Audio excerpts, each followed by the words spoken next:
మన ప్రభు అయిన యేసుక్రీస్తు నామంలో ఈ యొక్క ఆరాధనలో కూడి ఉన్న మీ అందరికి కూడా నా హృదయపూర్వకమైన వందనాలు తెలియజేస్తున్నాను. అందరికీ వందనాలు. దేవునికి స్తోత్రం కలుగును గాక. ప్రియమైన దేవుని బిడ్డలారా, మనం మత్తయి సువార్త బైబిల్ స్టడీలో ఉన్నాము. మరి మత్తయి సువార్త 7వ అధ్యాయం ఈ రోజున మనం ప్రారంభించబోతున్నాం. ఇవన్నీ కూడా మరి పరలోకానికి వారసులుగా ఉండవలసిన, మనము అనుసరించవలసిన సూత్రాలుగా మరి ప్రభు అయిన యేసుక్రీస్తు స్వయంగా ఆయన మాట్లాడినట్లుగా మనం చూడొచ్చు. వీటినే నేను సైడ్ హెడ్డింగ్ హెవెన్లీ ప్రిన్సిపల్స్ అని పేరు పెట్టాను. హెవెన్లీ ప్రిన్సిపల్స్ లో మొట్టమొదట బియాటిట్యూడ్స్, ధన్యతలు. అదేవిధంగా రెండవది holy habits of a heavenly citizen, పరిశుద్ధ పట్టణానికి అర్హులైన వారి యొక్క పవిత్రమైన అలవాట్లు. మొట్టమొదటిగా ధన్యతలు, రెండవదిగా పరిశుద్ధమైన పట్టణానికి వారసుడైన క్రైస్తవుడు ఈ భూమి మీద కలిగి ఉండవలసిన పవిత్రమైన అలవాట్లు. 6వ అధ్యాయానికి టాపిక్ పేరు పెట్టుకున్నాం మనం.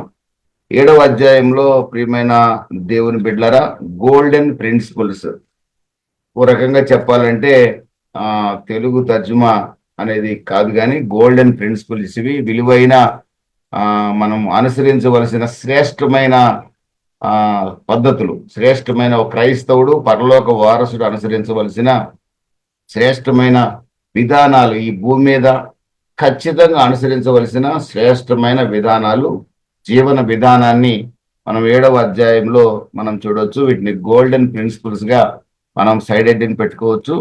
ఈ గోల్డెన్ ప్రిన్సిపల్స్ లో మొట్టమొదటిగా మనం చూసినట్లయితే మరి 7వ అధ్యాయంలో మొట్టమొదటిగా, మీరు తీర్పు తీర్చకుడి, అప్పుడు మిమ్మల్ని గూర్చి తీర్పు తీర్చబడదు.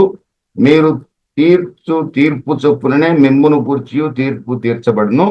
మీరు కొలుసు కొలత చొప్పుననే మీకును కొలవబడును.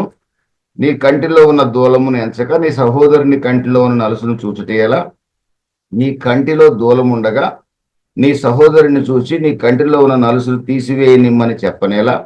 వేషధారి, మొదట నీ కంటిలో ఉన్న దూలమును తీసుకునుము, అప్పుడు నీ సహోదరుని కంటిలోనున్న నలుసును తీసివేయుటకు నీకు తేటగా కనబడును. ప్రియమైన దేవుని బిడ్డరా, ఈ యొక్క 5 వాక్యాల్లో ఉన్న గోల్డెన్ ప్రిన్సిపల్ ఏమిటి అని అంటే, జడ్జ్ నాట్, డోంట్ జడ్జ్. తీర్పు తీర్చకండి, తీర్పు తీర్చవద్దు అని స్పష్టంగా బైబిల్ సెలవిస్తుంది. అయితే తీర్పు తీర్చకపోతే ఎలాగా అనే ఒక ఆలోచన క్రైస్తవుడికి కలగటం సహజమే. అయితే ప్రియమైన దేవుని బిడ్డలారా, ఎవరైనా ఒక వ్యక్తిని మనం మ్యాన్ హ్యాండిల్ చేస్తున్నప్పుడు, ఒక వ్యక్తిని అన్యాయంగా ఒక వ్యక్తి కొడుతున్నప్పుడు ఖచ్చితంగా ఇది తప్పు అని జడ్జ్ చేయడంలో ఎలాంటి తప్పిదము లేదు. అప్పుడు తప్పనిసరిగా మనం చెప్పొచ్చు. అలాగే బైబిల్లో ఏ పాపాలు చేయొద్దని రాసిందో వాటిని ఖచ్చితంగా పులిపిట్ మీద నిలబడ్డ సేవకుడు ఖచ్చితంగా చెప్పి తీరాల్సిందే. అలాగే ఒక విశ్వాసి తన గృహంలో తన పిల్లలు దేవుని వాక్యానికి విరుద్ధంగా ప్రవర్తిస్తున్నప్పుడు తప్పనిసరిగా ఆ విశ్వాసి ఖండించవలసిందే, తప్పనిసరిగా ఖండించాల్సిందే.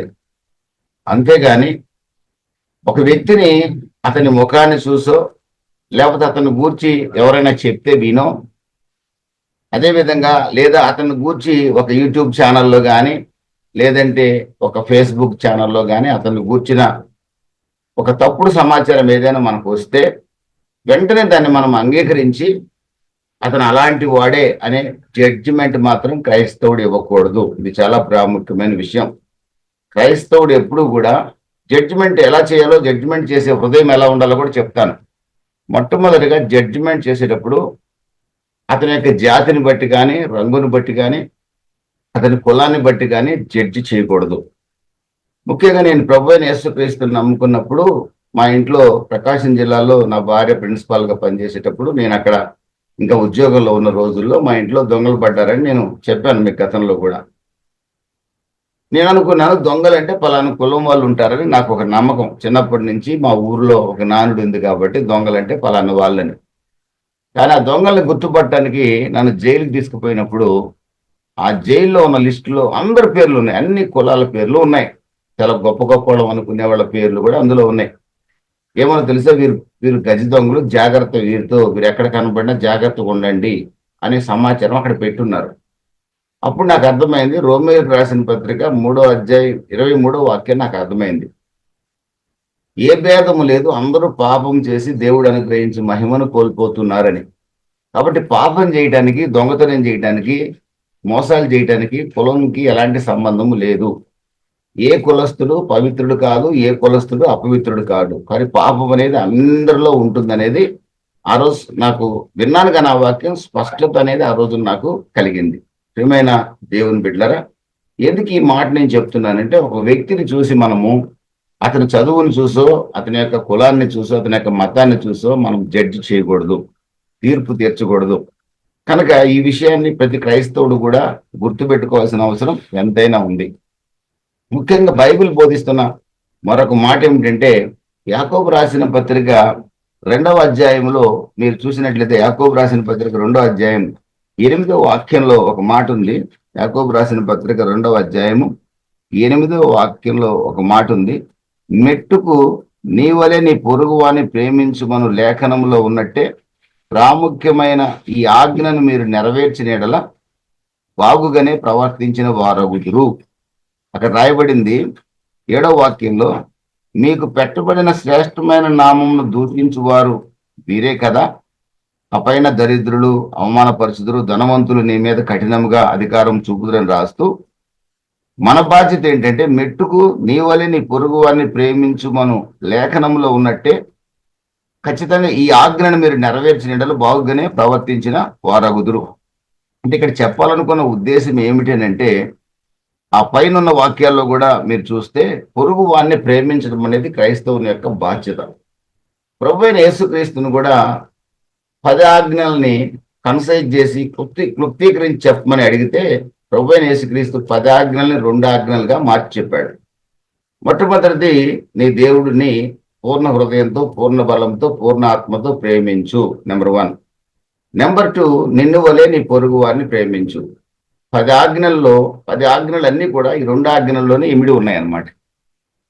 కనుక స్వతహాగా బిబ్లికల్గా ప్రభువైన యేసుక్రీస్తు స్వయంగా చెప్పిన మాట ప్రకారంగా మనం పొరుగువాడిని ఎవరైనా సరే ప్రేమించగలిగే మనసు మనం కలిగి ఉండాలి. 1 కొరింథీ 13వ అధ్యాయంలో రాయబడిన మాట మీకు బాగా తెలుసు. అన్నిటికంటే శ్రేష్టమైనది ప్రేమయే. విశ్వాసం గొప్పదే, నిరీక్షణ గొప్పదే, ప్రేమ గొప్పదే. కానీ అన్నిటిలో శ్రేష్టమైనది ప్రేమ. భాషలతో మాట్లాడటం మంచిదే, వాక్యం చెప్పడం మంచిదే, ప్రవచించడం మంచిదే, స్వస్థత పరచడం మంచిదే, అన్ని మంచివే. కానీ అన్నిటిలో శ్రేష్టమైనది ప్రేమ. కాబట్టి ఇది క్రైస్తవుడు అనుసరించవలసిన ఫండమెంటల్ గోల్డెన్ ప్రిన్సిపల్ అన్నమాట. ఈ ప్రేమ చూపించడం అనేది చాలా అవసరం. ఈ ప్రేమ చూపించే వ్యక్తి సాధారణంగా ఎవరిని కూడా జడ్జి చేయడు, ఎవరిని కూడా తీర్పు తీర్చడు. అతని కలర్ చూసి వీడు దుర్మార్గుడేనో, అతని యొక్క కులం చూసి వీడు దుర్మార్గుడేనో, లేకపోతే అతని యొక్క దేశం ఫలానా దేశం కాబట్టి వీళ్ళు దుర్మార్గులు అయి ఉంటారనో, లేదా ఫలాని చోట నివసిస్తున్నారు కాబట్టి వీళ్ళు క్రూరులు అయి ఉంటారనో ఒక డెసిషన్కి ఎవరైనా రావచ్చు, కానీ క్రైస్తవుడు రాకూడదు. అది చాలా ప్రాముఖ్యం. కానీ మనం అందరం కూడా ఈజీగా మాట్లాడేస్తాం. యూట్యూబ్లో ఒక వ్యక్తి తాగుబోతేనే వచ్చింది, మనం వెంటనే ఏం చేస్తాం అంటే, వచ్చిందంటే నిజమే అయి ఉండొచ్చు అంటాం మనం. కానీ మనం చూడలేదు కదా. బైబిల్ చెప్పే మాట ఏంటంటే, అలాంటి సందర్భంలో మనం చూడనప్పుడు మనం మౌనంగా ఉండటం మంచిది. నలుగురితో కలిసి అవును అతను తాగుబోతే అయి ఉండొచ్చు అని ఏకీభవించడం పాపం. బైబిల్ చెప్పే సూత్రాలు, గోల్డెన్ ప్రిన్సిపల్స్ ఇవే. ఒక వ్యక్తి గురించి నాకు ఒకరు చెప్పారు, అవును అతను అంత దుర్మార్గుడా అన్నాను నేను కూడా. అతను దుర్మార్గుడు అయి ఉండొచ్చు అనుకున్నాను నేను కూడా. అతను కనపడ్డప్పుడు మాట్లాడడం కూడా మానేశాను నేను, సేవకుడిగా. నా బలహీనతని మీకు చెప్తున్నా. తర్వాత ప్రభు నాతో మాట్లాడారు, నువ్వు అతను దుర్మార్గుడని నువ్వు చూడలేదు కదా, అతను తాగడం నువ్వు చూడలేదు కదా, అతను తిరిగిపోతే నువ్వు చూడలేదు కదా, నువ్వెందుకు జడ్జి చేస్తున్నావు అతన్ని? నువ్వెందుకు పాపాన్ని సంపాదించుకుంటున్నావు? అతన్ని జడ్జి చేసి, అతన్ని జడ్జి చేయాల్సింది నేను, ఎవరికి అధికారం లేదు. లేకపోతే అతను తాగటం చూసిన అతని భార్య, అతని పిల్లలు ఎవరో జడ్జి చేయాల, తాగుబోతాడా అని. నీకు అర్హత లేదు కదా, ప్రభు నాతో స్పష్టంగా చెప్పాడు. అయితే మరి సేవకుడిగా మరి ఎలాగ ప్రభు నీ వాక్యంలో మరి తాగుబోతులు, లంచగొండులు, అబద్ధికులు పరలోక రాజ్యంలో ప్రవేశించజాలరని ఉంది కదా ప్రకటన గ్రంథం 21వ అధ్యాయంలో. మరి అది కూడా నేను చెప్పొద్దంటే ఖచ్చితంగా చెప్పు, అది వాక్యం చెప్పు నువ్వు, అంతేకాని ఫలాని వాడిని నువ్వు అంటలేదు కదా. నీకున్న ఎదురుగా ఉన్న సమాజంలో తాగుబోతులు ఎవరైనా ఉంటే వాళ్ళు పరలోక రాజ్యంలో పోరు, అంతే.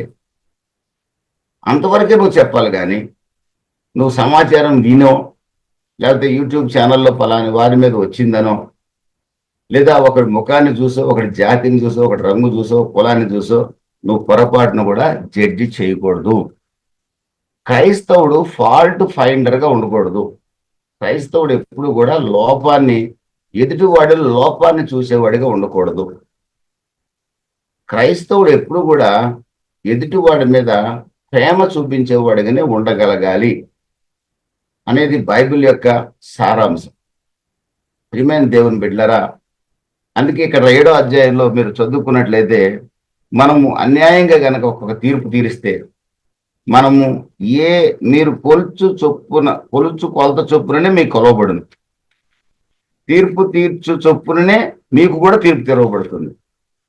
మనం తెలుసుకోకుండా, నిజానిజాలు తెలుసుకోకుండా ఫలానా వాడు దుర్మార్గుడు అని కనుక ఒక కంక్లూజన్కి వస్తే, ఖచ్చితంగా ఒక రోజున మనకు మనుషులు తీర్పు తెరచకపోయినా దేవుడు తీర్పు తీరుస్తాడు.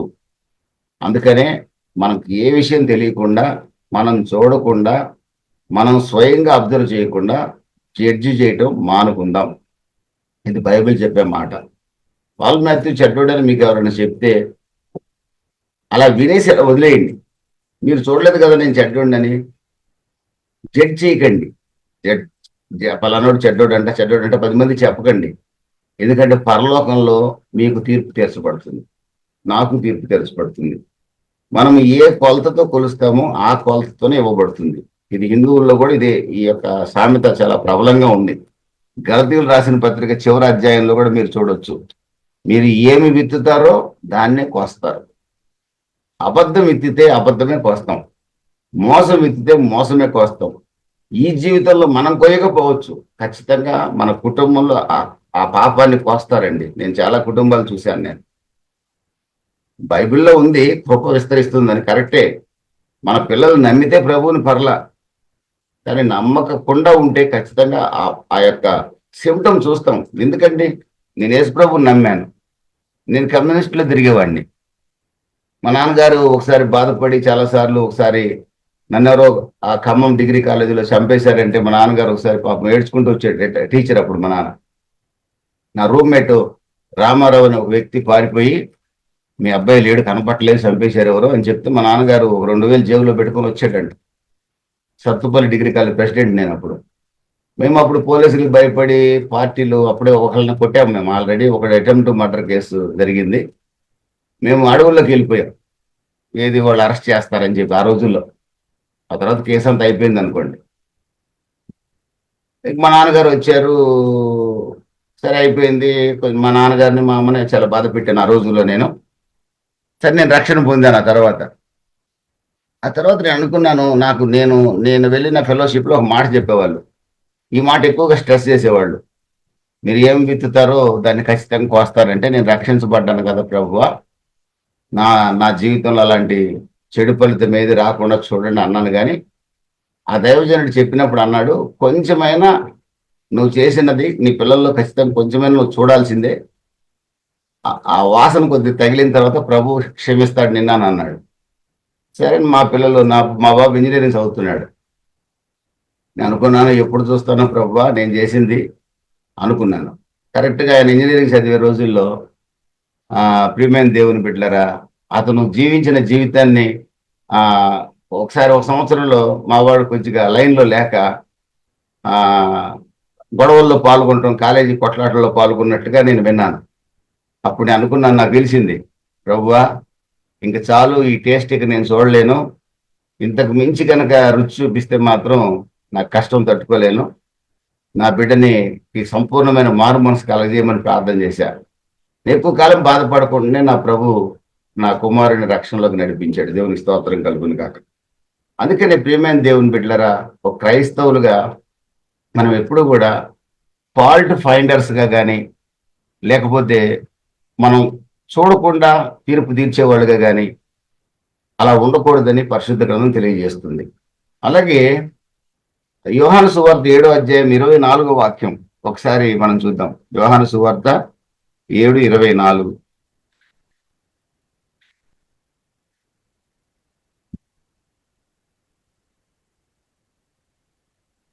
వెలుచూపును బట్టి తీర్పు తీర్చగా న్యాయమైన తీర్పు తీర్చడని.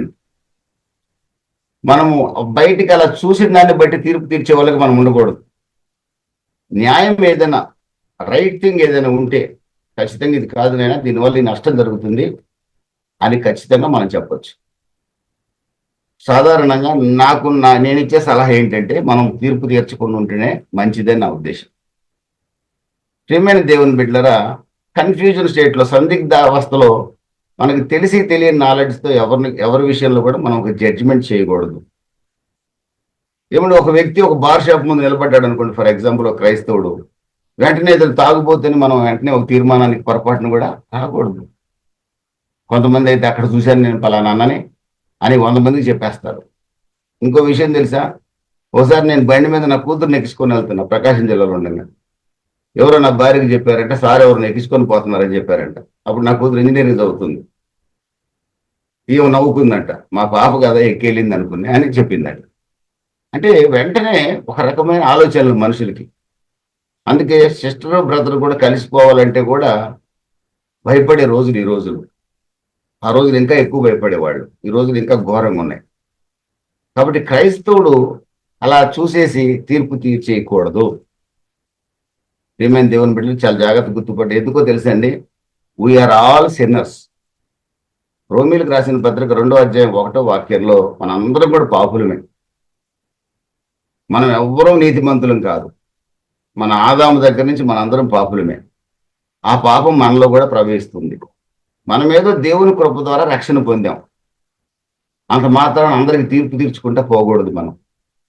ఇంకొక మాట, మన కంటిలోనేమో దూలం ఉంది, ఎదుటోడి కంటిలో నలుసు చూసి నీ నలుసు తీస్తాను అంటాడట ఒకడు. ఆ కట్టెల భాషలో మాట్లాడారు ప్రభు ఇక్కడ. నా కంట్లో పెద్ద దూలం పెట్టుకొని ఎదుటోడి కంట్లో నలుసు ఎలా తీయగలను? నేను రోజుకు 100 అబద్ధాలు ఆడుకుంటా, రోజుకు 2 అబద్ధాలు ఆడేవాడికి నేను ఎలా తీర్పు తీర్చగలను? నేను ఎలా ఏం మాట్లాడగలను? నేను 10 పాపాలు చేసుకుంటా, ఒక పాపం చేసేవాడిని నేను ఎలా ఖండించగలను? ప్రియమైన దేవుని బిడ్డలారా, అందుకే నేను అంటాను, బైబిల్ అంటుంది మనం ఖండించకుండా ఉంటే మంచిది. పౌలు గారు చక్కటి ఎగ్జాంపుల్ మనకి. అపోస్తలుల కార్యాలు 17వ అధ్యాయంలో 16వ వాక్యం నుంచి మీరు చూస్తే, పౌలు గారు ఏథెన్స్కి వెళ్ళాడు. వెళ్ళి అక్కడ వాళ్ళు ప్రతి దేవుడికి ఒక రాయి పెడతారు. అక్కడ ఆ రాయి మీద ఒక దేవుడి పేరు రాస్తారు, వాళ్ళకి తెలిసిన దేవుడి పేరు. అక్కడ ఆ రాళ్ళన్నీ చూసేటట పౌలు గారు పరితాపం చెందేటట ఆ విగ్రహాలన్నీ చూసి.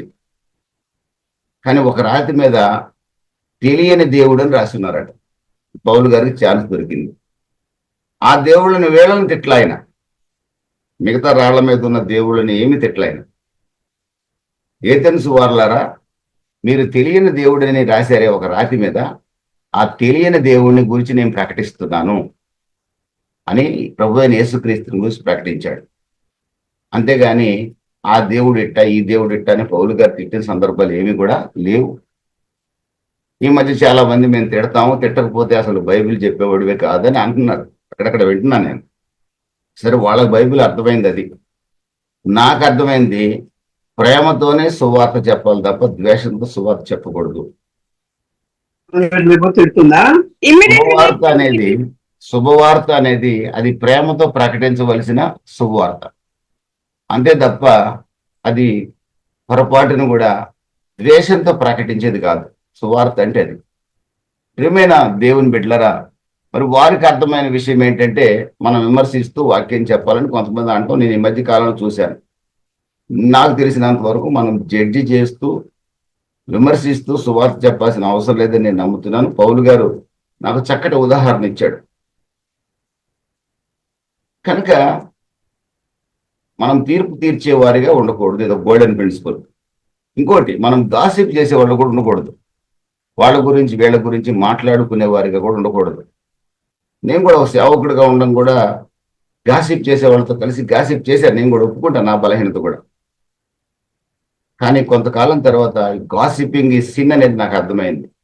Yes, exactly. గాసిపింగ్ చేయటం అనేది ఒకళ్ళ గురించి చెవులు కొరుక్కోవటం, మాట్లాడుకోవటం ఘోరమైన పాపం. ఇది క్రైస్తవుడికి తగదు. ఏమైనా దేవుని బిడ్డారా, ఒకవేళ కరెక్ట్ విషయం మీద ఉంటే ఖచ్చితంగా జడ్జి చేయొచ్చు. కానీ ఆ జడ్జిమెంట్ కూడా ఎలా ఎలా ఉండాలి తెలుసండి? With love and humility. ప్రేమతో, దీనత్వంతో ఉండాలి. ధనవంతుడైన యవనస్తుడు ప్రభువైన యేసుక్రీస్తు దగ్గరకు వచ్చినప్పుడు యేసుక్రీస్తు అతనిలో లోపం ఉందని గుర్తించాడు. అతనికి ధనాపేక్ష ఉందని గుర్తించి అక్కడ రాయబడింది మాట, యేసు అతనిని ప్రేమించి నీ యొక్క ఆస్తిని అమ్మి పేదలకు ఇచ్చి నన్ను వెంబడించమన్నాడట. యేసు ఆయనకి చెప్పాలనుకున్నది కూడా ప్రేమించే చెప్పాడు, ద్వేషంతో చెప్పలా. అందుకనే శుభవార్త కానీ, లేకపోతే ఒక వ్యక్తికి మనం ఏదైనా సందేశం ఇచ్చేటప్పుడు కానీ, ఒక వ్యక్తికి ఏదైనా సలహా ఇచ్చేటప్పుడు కానీ ఖచ్చితంగా ప్రియమైన దేవుని బిడ్డలారా ప్రేమతో, దీనత్వంతోనే చెప్పాలి,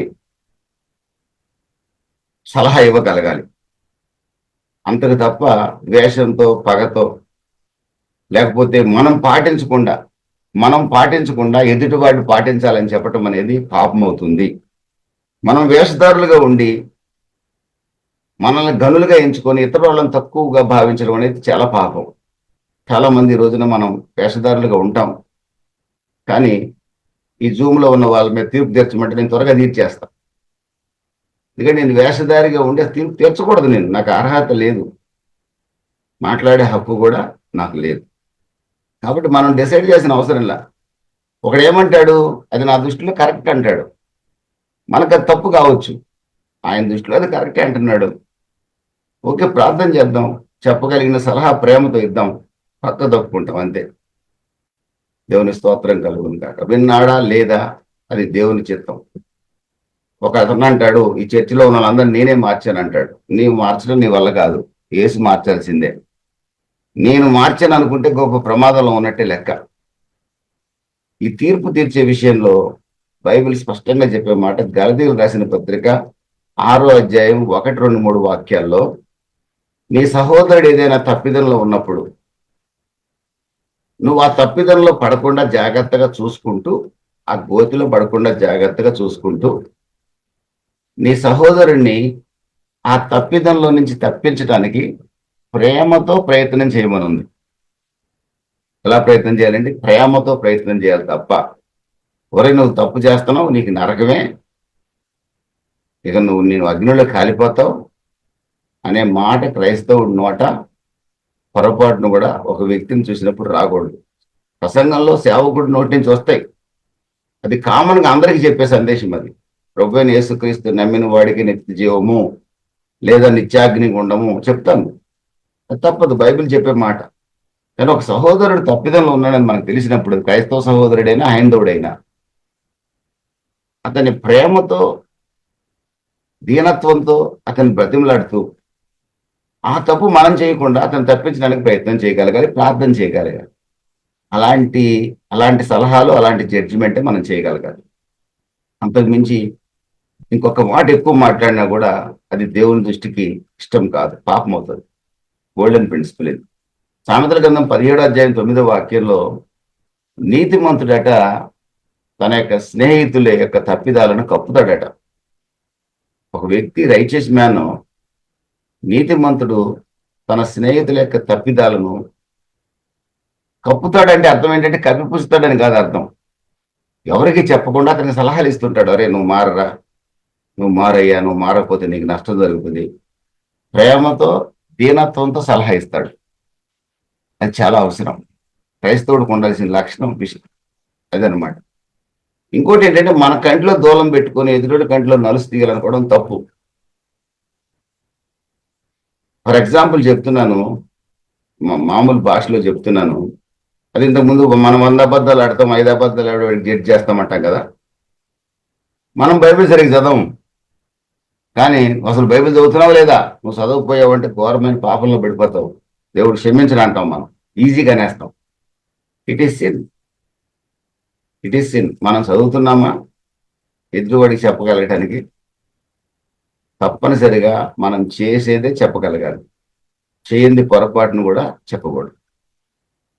ఇందుకు ముందు మన కంట్లో దూలం తీసేస్తే అప్పుడు ఎదురోడి కంట్లో నలుసు ప్రేమతో దీనత్వంతో తీయగలం. మన కంట్లో దూలం లాంటి పాపాలు పెట్టుకొని ఎదుటివాడిని మనం ఏమి అన్నా ప్రయోజనం లేదు. యేసు ప్రభువుకు ఉంది ఆ హక్కు. నా దేవుని మందిరాన్ని దొంగల గుహగా మార్చారని యేసు జడ్జి చేశాడు. అక్కడ దొంగల గుహ చేశారు కాబట్టి దేవుని మందిరాన్ని ఆయన జడ్జి చేయగలిగాడు.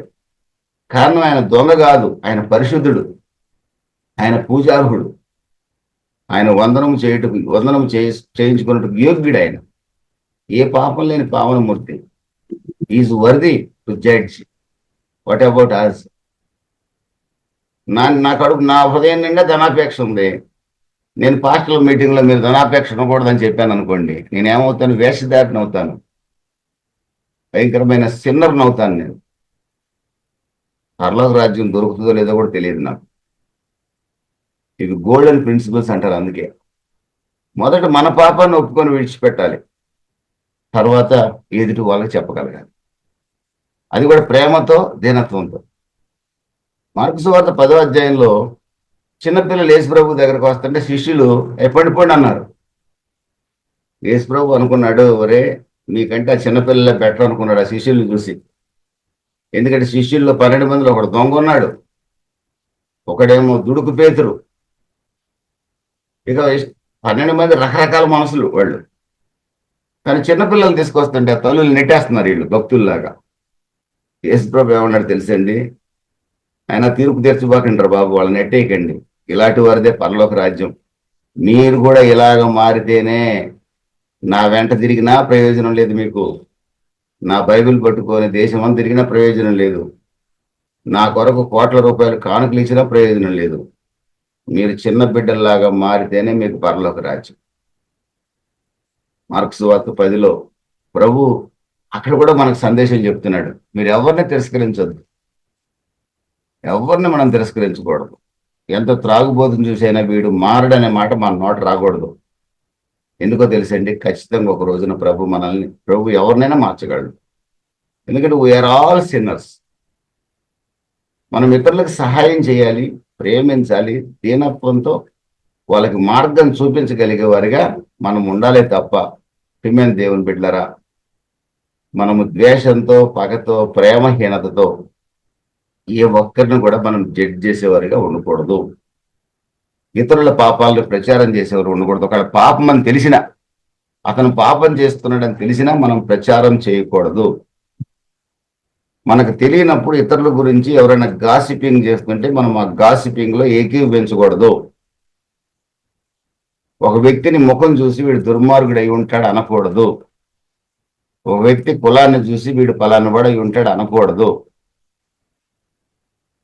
ఒక వ్యక్తి మా కులం కాబట్టి వాడు మంచోడు, వీడు పలానా కులం కాబట్టి, పలానా జాతి కాబట్టి మంచోడు కాదని చెప్పే క్రైస్తవులు ఇంతమందిని చూశాను నేను. మా వర్గం కాబట్టి వీడు మంచోడండి, వాడు పలానా వర్గం కాబట్టి దొంగ అనే క్రైస్తవులు చాలా మందిని చూశాను నేను. చూసి బాధపడుతుంటా నేను. భయంకరమైన కులపిచ్చితో ఈరోజు కొట్టుకుంటున్న క్రైస్తవం ఈరోజు. మరి బైబిల్ ఏం చెప్తుందండి? తీర్పు తీర్చొద్దండి అంటుంది. చూసినప్పుడు నాకు బాధ కలుగుతుంది అంతే. ఈ మీటింగ్లో ఉన్న మనం, ఈ మాటలు వినబోయే వాళ్ళు, మీ జీవితంలో ఎప్పుడు కూడా ఎవరిని గూర్చి తీర్పు తీర్చేవారిగా ఉండకూడదని ఒక దైవజనుడిగా నాకున్న ఆశ. ప్రియమైన దేవుని బిడ్డలారా, ఆ మత్తయి సువార్తలోనే ఇంకా 7వ అధ్యాయంలో మనం ముందుకు సాగినట్లయితే, ఇక తర్వాత రాయబడింది, పరిశుద్ధమైనది కుక్కలకు పెట్టకడి, ముత్యములు పందులు ఎదుట వేయకుడి అని చెప్పి రాసింది. ఒక రకంగా చెప్పాలంటే ఒక తాగుబోతుడు భయంకరమైన తాగిన స్థితిలో ఉన్నాడు అనుకోండి. ఇది నాకు అర్థమైన విషయం. ఇక చాలా ఆత్మీయ అర్థాలు చాలా ఉండొచ్చు, నాకు పెద్దగా తెలియదు. అతని దగ్గర మనం పరిశుద్ధమైన భాష మాట్లాడి దేవుని యొక్క వాక్యాన్ని అవమానం చేయడం తప్ప ఆ సమయంలో అతని దగ్గర మాట్లాడకుండటమే మంచిది. అతను కొద్దిగా తాగి అంతా మత్తు దిగి తెప్పరిల్లిన తర్వాత నువ్వు చెప్పగలిగితే సంతోషం. అంతేగాని ఆ తాగుబోతు మధ్యలోకి వెళ్ళి మనం చెప్పి ప్రభు నామాన్ని అవమానపరచడం అనవసరం. అందుకే పరిశుద్ధమైన దాన్ని పరిశుద్ధులు ఎదుట పెట్టమనేం కాదు అర్థం. పరిశుద్ధమైన మాటలు, పరిశుద్ధమైన వాక్యం యోగ్యమైన స్థలాల్లోనే పంచాలి. యోగ్యమైన స్థలం చర్చనే కాదు, అన్యజనుల మీద మధ్య కూడా పంచాలి. ఆ పంచేటప్పుడు వాళ్ళ మీద ప్రేమతో పంచాలి, దీనత్వంతో పంచాలి. అంతేగాని పగతో, ద్వేషంతో నేను మీటింగ్ చెప్పే చుట్టుపక్కల వాళ్ళందరూ నరకానికి వెళ్తాను అన్నట్టుగా నేను మాట్లాడకూడదు. నా జీవితాన్ని మార్చిన యేసును చూద్దురు రెండని మాట్లాడాలి తప్ప మరొక విధంగా మాట్లాడే ప్రయత్నం పొరపాటును కూడా చేయకూడదు. ప్రియమైన దేవుని బిడ్డలారా, ఏడవ వాక్యం నుండి కనుక మనం చూస్తే 12వ వాక్యం వరకు ఇక్కడ అడుగుడి మీకు ఇవ్వబడును, వెదకుడి మీకు దొరుకును, తట్టుడి మీకు తీయబడును, అడుగు ప్రతివాడును పొందును, వెతకువానికి దొరుకును, తట్టువానికి తీయబడును. మీలో ఏ మనిషి అయినా తన కుమారుడు తను రొట్టెని అడిగిన ఎడల వానికి రాతినిచ్చిన, చేపను అడిగిన ఎడల పామునిచ్చిన, మీరు చెడ్డవారేండి మీ పిల్లలకు మంచి ఈవులు ఎరిగి ఉండగా పరలోకమందున్న మీ తండ్రి తను అడుగు వారికి అంతకంటే ఎంతో నిశ్చయముగా మంచి ఈవులు నిచ్చును. మనుషులు మీకు ఏం చేయవలనని కోరుకుందరో అలాగనే మీరును వారికి చేయడి, ఇది ధర్మశాస్త్రమును ప్రవక్తల ఉపదేశంలో ఉన్నది. ఇక్కడ మనకి అడుగుడి, వెతకుడి, ఏమండి, తట్టుడి, ఈ 3 సందర్భాలని కనుక మనం చూసుకున్నట్టయితే గోల్డెన్ ప్రిన్సిపల్స్ 2:1. రెండవ గోల్డెన్ ప్రిన్సిపల్ ఏంటంటే మనం అడిగేవారిగా ఉండాలి. అంటే ప్రభు సన్నిధిలో ప్రభువుని మనం రిక్వెస్ట్ చేసేవారిగా ఉండాలి. పరలోక ప్రార్థనలో మీకు కావలసినని నాకు తెలుసని ప్రభు బైబిల్ గ్రంథంలో పలు చోట్ల చెప్పున్నాడు. మీరు అడిగినా అడగకపోయినా మీకు అవసరమైనని నాకు తెలుసు కాబట్టి దీర్ఘ ప్రార్థనలు చేయొద్దని చెప్పాడు. అంత మాత్రాన మనల్ని అడగొద్దని చెప్పడం కాదు, అక్కడ మనం అడగటం ఆయనకి చాలా ఇష్టం. అందుకే ఇక్కడ స్పష్టంగా చెప్తున్నాడు, అడగండి నేను మీకు ఇస్తాను. కాబట్టి మన ఈ రిక్వెస్ట్ అనేది, ప్రభు సన్నిధిలో రిక్వెస్ట్ అనేది చాలా అవసరం. ప్రేయర్లో ఇక్కడ మనం 3 కాంపోనెంట్స్ చూడొచ్చు. ఒకటి ఆస్కింగ్, రెండవది నాకింగ్, ప్రియమైన దేవుని బిడ్డలారా, రెండవది సీకింగ్, మూడవది నాకింగ్. ఇవి ఒకదానికొకటి ప్రేయర్లో ఇంకా డీపర్ సెన్స్ తెలియజేస్తాయి అనమాట. మొదట మనం అడుగుతాం. అడుగుతూ ఉన్నప్పుడు ప్రియమైన దేవుని బిడ్డలారా, అడిగేటప్పుడు యాకోబు రాసిన పత్రిక 4వ అధ్యాయము 2, 3 వాక్యాలు రాయబడింది. మనము అక్కడ రాయబడిన ఒక మాట మీరు చూస్తే యాకోబు రాసిన పత్రిక 4వ అధ్యాయం 2, 3 వాక్యాలు ఒకసారి నాకంటే ముందు తీస్తే చదివి హెల్ప్ చేయండి.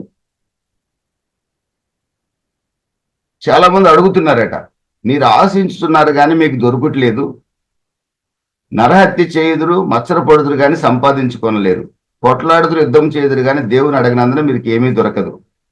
ఒకవేళ మీరు అడిగినా కూడా మీ భోగముల నిమిత్తమే అడుగుతున్నారు కనుకనే మీకు ఏమీ దొరకట్లేదు. ఒక వ్యక్తి దేవుణ్ణి అడగమని ప్రభువే చెప్పాడు. అడిగేటప్పుడు ఒక బిడ్డ, నాకు మగబిడ్డను కావాలని హన్న అడిగింది. ఆ మగబిడ్డ పుడితే నా మగబిడ్డని నేను ఆ బిడ్డని ఫారిన్ పంపిస్తాను అనలేదు, వాడి ద్వారా డబ్బు సంపాదించుకుంటాను అనలేదు. ఆమె ఏమని అడిగింది? అతన్ని నీ సేవకు అప్పగిస్తాననింది. ఖచ్చితంగా అలాంటి రిక్వెస్ట్ దేవునికి చాలా ఇష్టమైంది. అందరూ సేవకు ఇవ్వమని కాదు అర్థం. మనం అడిగేటప్పుడు ఏ ఉద్దేశంతో అడుగుతున్నాం?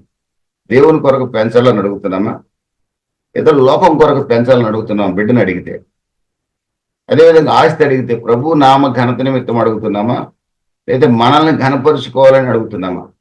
ఏదైనా సరే, ఉద్యోగమైన, వ్యాపారమైన, ఆరోగ్యమైన, ఏ విషయమైనా ప్రియమైన దేవుని బిడ్డలరా, మనం అడగటం మన బాధ్యత. అడిగేటప్పుడు మన ఉద్దేశం ఏంటో కూడా ప్రభు తప్పనిసరిగా చూస్తాడు. ఆ ఉద్దేశాన్ని చూసిన ప్రభు తప్పనిసరిగా మనం అడిగిన దానికి జవాబు ఇస్తాడు. నెహెమ్యా గ్రంథం 1వ అధ్యాయంలో నెహెమ్యా అడిగాడు. నెహెమ్యా మనసులో ఉన్న కోరిక ఏంటంటే యెరూషలేము ప్రాకారాలు కట్టబడాలి. దేవునికి స్తోత్రం కలుగును గాక. నెహెమ్యా ప్రార్థన అంగీకరించబడింది. యెరూషలేము ప్రాకారాలు 52 రోజులు కట్టబడ్డాయి. దానియేలు గ్రంథం 9వ అధ్యాయం 10 అధ్యాయాలు కూడా మీకు బాగా తెలుసు. దానియేలు అడిగారు, ప్రభువా ఎప్పుడు మా విడుదల అని దానియేలు అడిగాడు. ఎప్పుడు 70 సంవత్సరాలు కావస్తుంది కదా, యూదులకు విడుదల ఎప్పుడు? ప్రభు స్పష్టంగా తన దూతను పంపించి మాట్లాడారు. పరిశుద్ధ గ్రంథంలో ఇక హన్నా మనకు బాగా తెలిసిందే. ఆమె అడిగింది, ప్రభు నామ ఘనత నిమిత్తం అడిగింది, దుఃఖాక్రాంతురాలే అడిగింది, తప్పనిసరిగా జవాబు పొందింది. మనం అడుగుతున్నాం కానీ చాలా మంది మన ఘనత నిమిత్తమే అడుగుతాం. నా సేవ డెవలప్ చేయి ప్రభువా, మంచిదే, నాకు మంచి పేరు వస్తుందని ఆలోచనతోనే అడుగుతున్నాం. అంతేగాని ప్రభువుని ఘనపరుస్తాము అనే ఆలోచనతో అడిగేది సందర్భం తక్కువగా ఉంది. నేను కూడా అనుకుంటాను, నేను ప్రభువుని ఘనపరచాలనే ఆలోచనతో అడగట్లేదేమో, అందుకే నేను ఇంకా వాడబట్టలేదేమో అని ఫీల్ అవుతుంటాను అప్పుడప్పుడు. కానీ ప్రభువుని ఘనపరిచే ఉద్దేశంతో మనం ఏమడిగినా ఖచ్చితంగా ప్రభు మనకు అనుగ్రహిస్తాడు. మరొక మాట చెప్పాలంటే, మన అంతరంగంలో ఉన్న ఆలోచన ప్రభువుకు బాగా తెలుసు. మరొక మాట, మనం ఎంత అడిగినా కూడా ఆయన చిత్తానుసారమైన ప్రార్థనే ప్రభు ఆలకిస్తాడు. మనం అడిగిందంతా ప్రభు ఇవ్వాలని రూల్ లేదు. మీకు ఇంతకుముందు చెప్పాను కదా, ఒక లాటరీ టికెట్ కొంటే ఒకటి ₹1,00,000 వచ్చింది. ₹1,00,000 నీకు లాటరీలో వచ్చిందని మాట వినకుండా చచ్చిపోయాడు అతను పాపం. లా అనే పదం వినగానే చచ్చిపోయాడు అప్పట్లో, ఆ రోజుల్లో. ఇప్పుడు పొరపాటున మనల్ని ఎవరైనా సరే ఇండియన్ ప్రెసిడెంట్ చేస్తాం మనల్ని చెప్పి మన దగ్గరికి ఎవరైనా వస్తే మన గుండె తట్టుకోలేదు. అందుకనే ప్రభు మనకి మన స్థాయికి మించినవి ఆయన మనం తట్టుకోలేనివి ఇవ్వడం. ఒక్కోసారి ఆయన దీన స్థితిలో ఉన్న వాళ్ళని గొప్పగా చేస్తాడు, ఒక్కోసారి తెలియదు, వాళ్ళు తట్టుకోగలరు కాబట్టి గొప్ప చేస్తాడు. మనం ఈ స్థితిలో ఉన్నామంటే ఇది మనకు మేలు, ఇంతకు మించింది మనకు మంచిది కాదేమో అనుకోవాలి మనం, అంతే. 1 యోహాను 5:14 రాస్తుంది, ఆయన చిత్తానుసారముగా ఏమడిగినా ఆయన మనకి ఇస్తాడు. ఒకవేళ ఇవ్వలేదు అంటే ఇంకొక బెస్ట్ ఏదో నా కొరకు దేవుడు సిద్ధపరిచాడనే ఆలోచన మనం కలిగి ఉండి తీరాలంతే. రెండవది సీక్, వెతకుడి. ఇది ప్రేయర్లో ప్రోగ్రెసివ్ స్టేజ్లోకి వెళ్తున్నాం, మనం ప్రార్థనలో ఇంకా నెక్స్ట్ స్టేజ్లోకి వెళ్తున్నాం. ప్రియమైన దేవుని బిడ్డలారా, ఏం సీక్ చేయాలి, ఏం వెతకాలి? వాక్యాన్ని వెతకాలి. వాక్యాన్ని మనం అడిగేటప్పుడు వాక్యాన్ని పరిశీలించి వాక్యం ఏం చెప్తుంది ఆ ప్రకారం మనం అడుగుతున్నాం లేదా?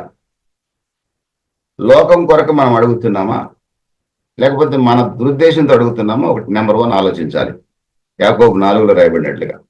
నెంబర్ 2, మార్కు 11:24-25 రాయబడింది, మీరు చేతులెత్తి ప్రార్థన చేసినప్పుడల్లా శత్రువుని క్షమించి ప్రార్థన చేయమనుంది.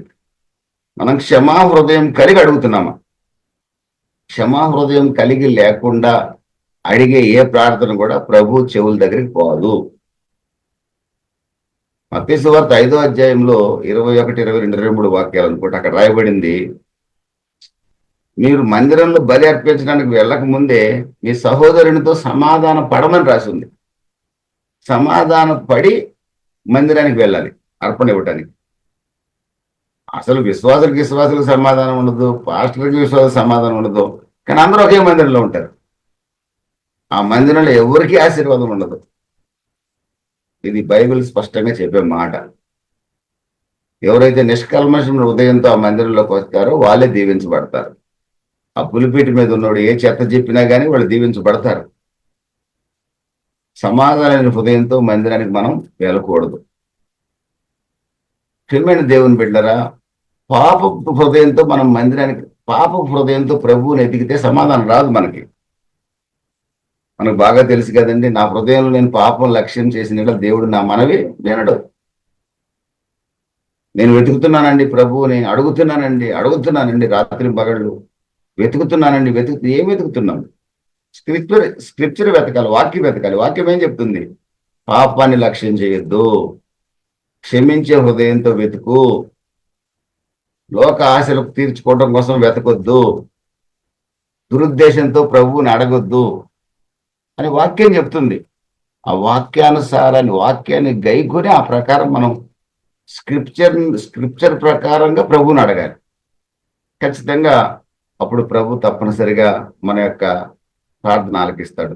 సామెతల గ్రంథం 8వ అధ్యాయంలో చెప్తుంది, నన్ను వెతికివారు కనుగొంటారని ప్రభువే చెప్పాడు స్వయంగా. నన్ను వెతకండి మీరు కనుగొంటారు అన్నాడు ఆయన. ఇర్మీయా గ్రంథంలో కూడా రాయబడింది. వెతికితే దొరుకుతాడు ఆయన. వెతకడం అంటే అర్థం ఏంటి? ప్రభు ఏ కొండల్లో ఉంటాడు, ఏ ఆకారంలో ఉంటాడు, వెతికితే మనకు దొరకడు కదా. మన ప్రభువుకి ఏమి ఆకారం ఏమి ఇవ్వలేదు కదా. నా అనుకున్న వాక్యాల్లో వెతికితే దొరకడు ఆయన. బైబిల్లో వెతుకు దొరుకుతాడు, స్క్రిప్చర్స్లో. అడిగేవాడు ఏం చేయాలంటే స్క్రిప్చర్కి అనుకూలంగా స్క్రిప్చర్ని వెతికి స్క్రిప్చర్కి అనుకూలంగా అడగాలి. అది సబ్జెక్ట్. అది థర్డ్ స్టేజ్లోకి వచ్చి నాకింగ్ స్టేజ్. ఇది పర్సిస్టెన్స్, తీవ్రత. తీవ్రత పెరుగుతుందన్నమాట ప్రార్థనలో. అంటే ఆసక్తితో ప్రార్థన, పర్సిస్టెంట్లీ నాకింగ్ స్టేజ్ అనమాట ఇది. ఇక ఫైనల్గా మనం అడుగుతున్నాం, దేవుని చిత్తానుసారంగా అడుగుతున్నాం. ఇప్పుడు ప్రభువుని మనం ఒక రకంగా చెప్పాలంటే మనం ఆయన బిడ్డలం కాబట్టి మాట నేను వాడొచ్చో వాడకూడదు తెలియదు, మనం డిమాండ్ చేయగలం కూడా. ప్రభువా, నీ వాక్యానుసారంగా అడుగుతున్నాను, స్క్రిప్చర్స్ వెతికి అడుగుతున్నాను, నాకెందుకు సహాయం చేయకూడదు నువ్వు? అప్పుడు ప్రభు ఏమంటాడంటే ఇది నీకు వద్దులేరా అంటాడు. అప్పుడు నీ చిత్తం ప్రభు అనాలి, అంతే. యేసు ప్రభు అన్నాడు కదా, నీ చిత్తమే సిద్ధించును కాక అన్నాడు. మనం ఎవరు డిమాండ్ చేసి ప్రభు కాలర్ పట్టుకోవడానికి లేదు మనం. కాకపోతే ఆ ధైర్యం వస్తుంది, మనకి అడగగలిగే ధైర్యం వస్తుంది. ఎప్పుడైతే పాపాన్ని విడిచిపెట్టి వాక్యానుసారంగా ప్రభువుని అడుగుతామో అప్పుడు మనకు ధైర్యం వస్తుంది. అది నాకింగ్ స్టేజ్ అనమాట. చూడండి, లూకాసు వార్త 18వ అధ్యాయంలో ఆ విధవరాలు నాక్ చేస్తుంది. ఆ అన్యాయస్తులైన న్యాయాధిపతి దగ్గరికి రోజు వెళ్ళి తలుపు కొడుతుంది. అతనికే మనసు కరిగిపోయి ఆమెకు న్యాయం చేశాడు. మన దేవుడు ఎవరు? నీతిగల న్యాయాధిపతి. మనం వాక్య ప్రకారంగా ఆయన అడుగుతూ ఈ పర్సిస్టెన్సీలో కనుక మనం వస్తే, ఆ ఫెర్వెంట్ ప్రేయర్లో కనుక మనం వస్తే, ఎడతగిన ప్రార్థనలో కనుక మనం వస్తే, ఆసక్తితో రిపీటెడ్లీ ప్రేయింగ్ చేస్తే నీతిగల న్యాయాధిపతి న్యాయం చేయకుండా ఉంటాడా? అన్యాయస్తులైన న్యాయాధిపతి న్యాయం చేసినప్పుడు.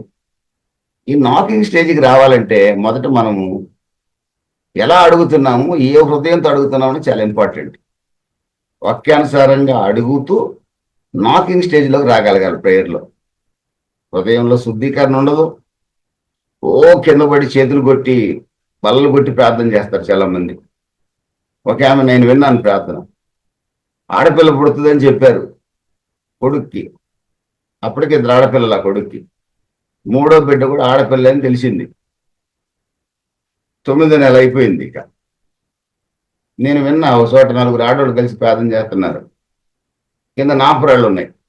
నాపురాళ్ళు కడప స్టోన్ ఉంది. ఎక్కడో అని చెప్పడం ఎందుకులేండి, మా పాతిళ్ళు ఉన్నప్పుడు ఇక్కడ ఒక షట్టర్ ఉండేది. ఆ షట్టర్లో ఒక ఆమె షాప్ పెట్టుకుంది. ఆ షట్టర్లో 4 ఆడవాళ్ళు కూడి ఒక రోజు నాటి పోతుంటే తెగ ప్రార్థన చేస్తున్నారు. ఏంటిరా నేను చూసా. ఒక ఆమె అయితే నేల కొట్టేస్తుంది చేతులతో. నేను అనుకున్నా మా బండలు ఎక్కడ బగిలిపోతాయి అనిపించింది నాకు. ఏంటిరా అంటే ఆమెకు 3వది కూడా ఆడపిల్ల పుడుతుందని తెలిసిందంట మనవరాలు. ఏమంటుంది తెలిసి 9వ నెలలో ప్రభువా ఆడపిల్ల పుడుతుందని మాకు అర్థమైంది, పల్లెటూరు భాషలో పొట్ట చూసి చెప్పగలం మేము. మార్చు ఆడపిల్లని మగబిడ్డగా మార్చేయి ఇప్పుడే మార్చేయి అంటుంది. ఆశ్చర్యం వేసింది. ఓహో, ప్రభు ఇట్ట కూడా మారుస్తాడా అనుకున్నా నేను. సరే, మంచిదే, మార్చగలడు ఆయన, ఆయన చేయండి ఏముండదు. నీ హృదయం ఏది? నోరు తెరిస్తే బూతులు, నోరు తెరిస్తే ద్వేషం, పగ, బైబిల్ ఉంది కానీ చేతిలో, స్త్రీల కూటంలో మాట్లాడతావు, అన్ని చేస్తావు. కానీ నీ హృదయం ఏది? నీకెందుకు ప్రభు బండ్ల బద్దలు కొడితే మాత్రం నీకు సహాయం ఎందుకు చేస్తాడు? చేయడు కదా. అబ్రహాముకు చేశాడు. ఆదికాండం 18వ అధ్యాయం 27వ వాక్యంలో అబ్రహాము, ప్రభువా 10 మంది ఉంటే సరిపోద్దా, 20 మంది ఉంటే సరిపోద్దా, 30 మంది ఉంటే సరిపోద్దా, లేకపోతే ఒకడుంటే సరిపోద్దా? మొత్తం మీద పైనుంచి కిందికి 50, 40, 30 దిక్కుంటూ వచ్చాడు.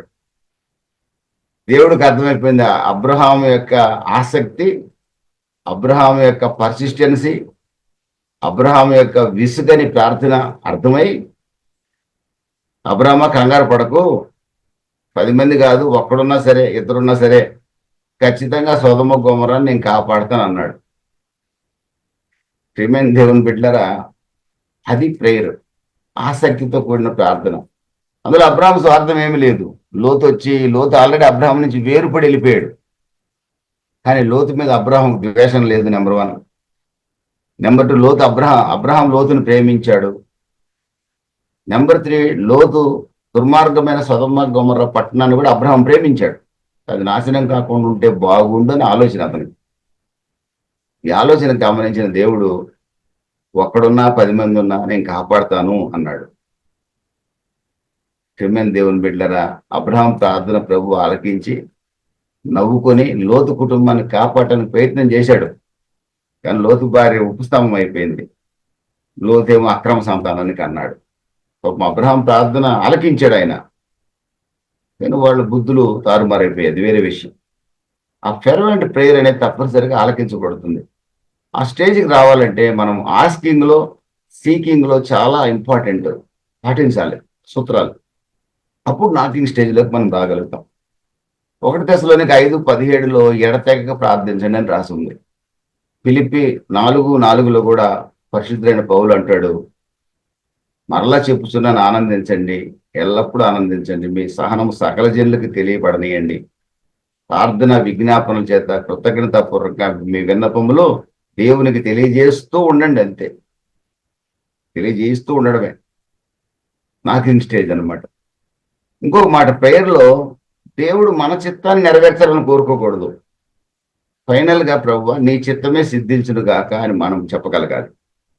మనం అన్ని అడుగుతాం, నేను కూడా అడుగుతాను, కానీ ప్రభు చిత్తమే ఫైనల్ గా నెరవేరాలనే మన మనసులో ఉండాలి. ఆ కోరికతో ప్రార్థన చేస్తే ఖచ్చితంగా ప్రభువే ఒక రోజున మన ప్రార్థన ఆలకించి మనం ఏం కోరుకుంటాం అది చేసే అవకాశం కూడా ఉందన్నమాట. ప్రభువుని మనకు లొంగ తీసుకోవాలని కోరుకోకూడదు. నేను ప్రార్థన చేస్తున్నాను, ప్రభువు లొంగిపోయి నాకు ఇస్తాడు అనుకోకూడదు. ఆయన ఎందుకు లొంగాలి? ఆయన చిత్తానికి మనం లొంగాలి. ఫైనల్ గా నీ చిత్తమే సిద్ధించును గాక. ఈ గిన్నె నా ఎదురుని తొలగించమన్నాడు ప్రభు. ఫైనల్ గా ఏమంటున్నాడు? నీ చిత్తమే సిద్ధించును గాక. ఆయనే పరలోకముందు తండ్రి చిత్తానికి అప్పగించుకుంటే మనం ఎంత, మన జీవితాలు ఎంత. ఈ మనసు మనం కలిగి ఉండాలి. Golden principal. ప్రియమైన దేవుని బిడ్డ, ప్రేయర్లో ఆస్కింగ్, సీకింగ్, నాకింగ్.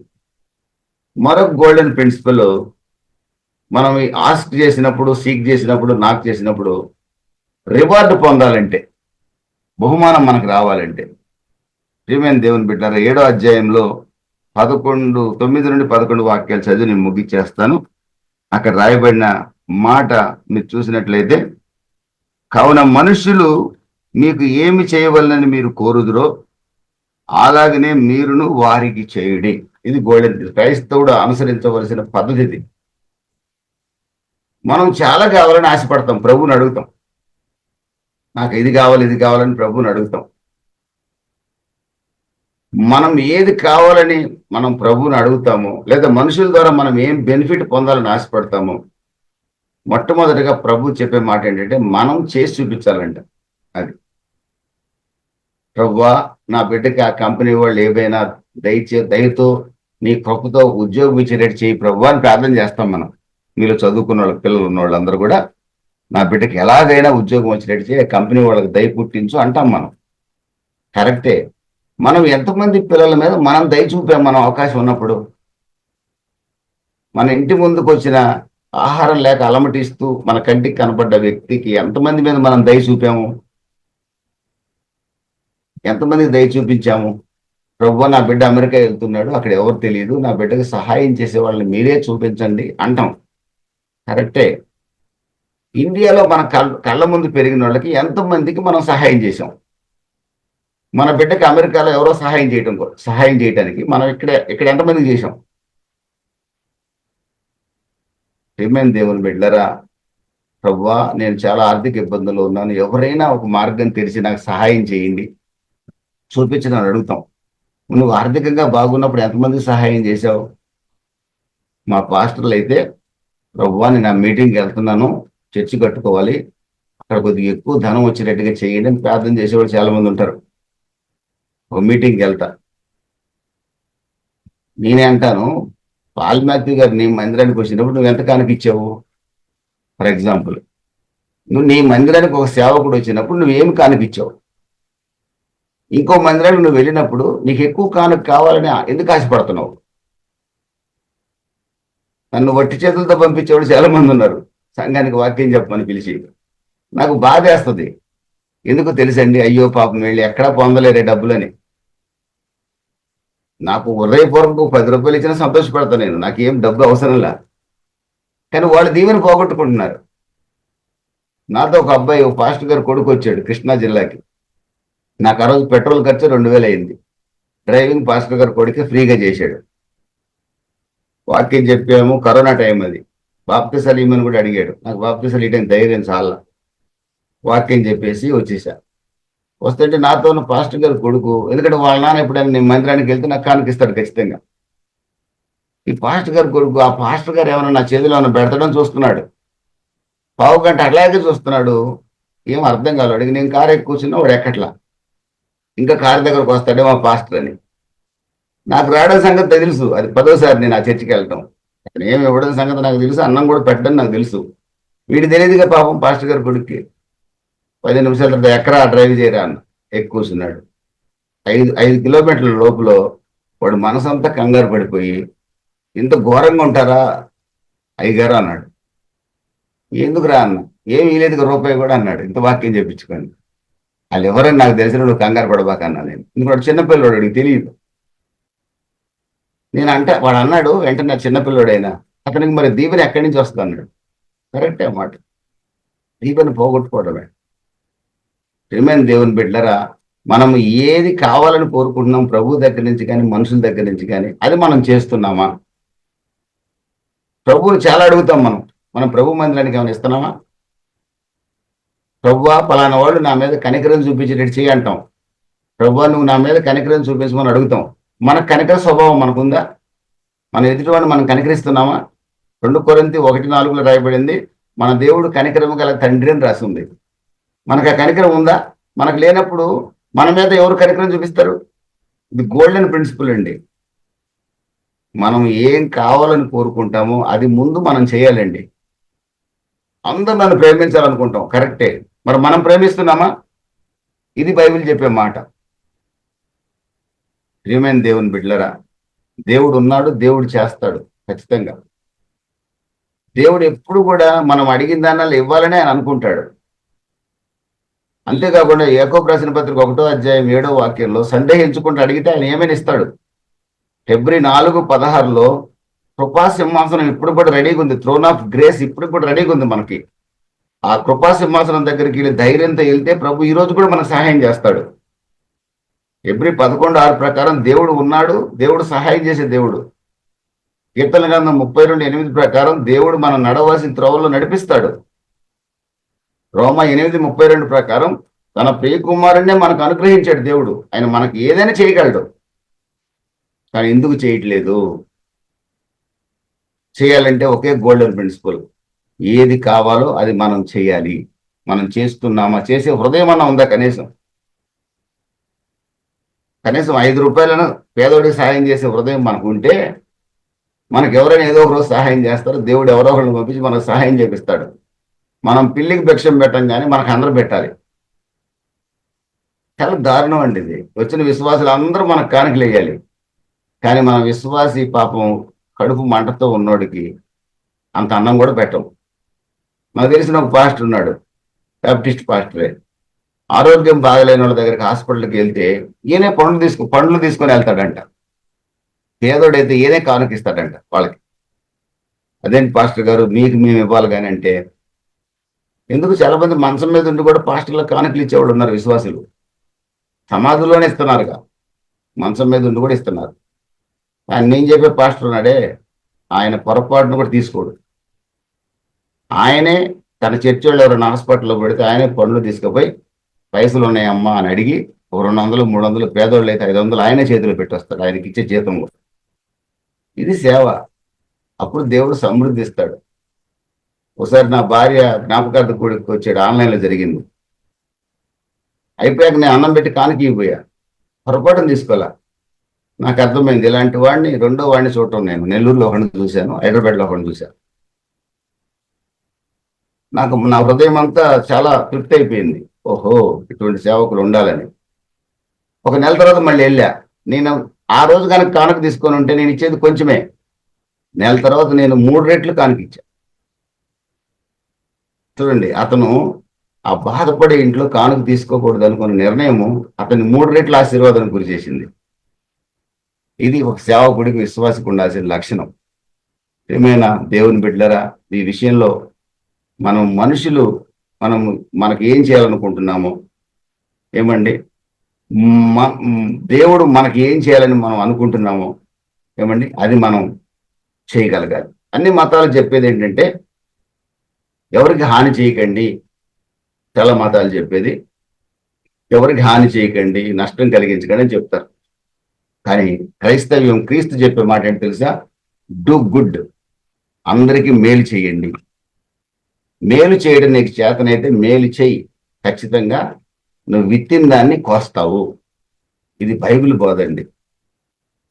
మిగతా వాళ్ళు అది చేయండి, ఇది చేయండి, అక్కడ మునగండి, ఇక్కడ మునగండి, పుణ్యం వస్తుంది అంటాడు. కానీ యేసుప్రభు అట్ట చెప్పడం, మీకు ఏం కావాలో అది ముందు మీరు చేయండి.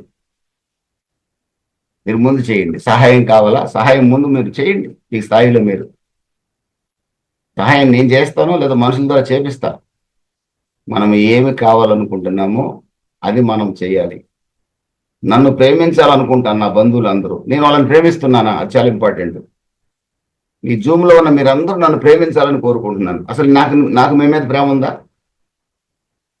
నాకు మీ మీద ప్రేమ ఉంటే ఖచ్చితంగా మీరు నన్ను ప్రేమిస్తారు. నాకు లేకుండా మీరు నన్ను ప్రేమించాలి అని నేను కోరుకోవటం వ్యర్థం. ఈ విషయాన్ని చాలా జాగ్రత్తగా గుర్తుపెట్టుకొని ఈ గోల్డెన్ ప్రిన్సిపల్స్ మనం క్రైస్తవులుగా పాటిస్తూ ముందుకు సాగాలని ఒక దైవజనుడిగా కోరుకుంటూ ఈ నా మాటలు ముగిస్తున్నాను.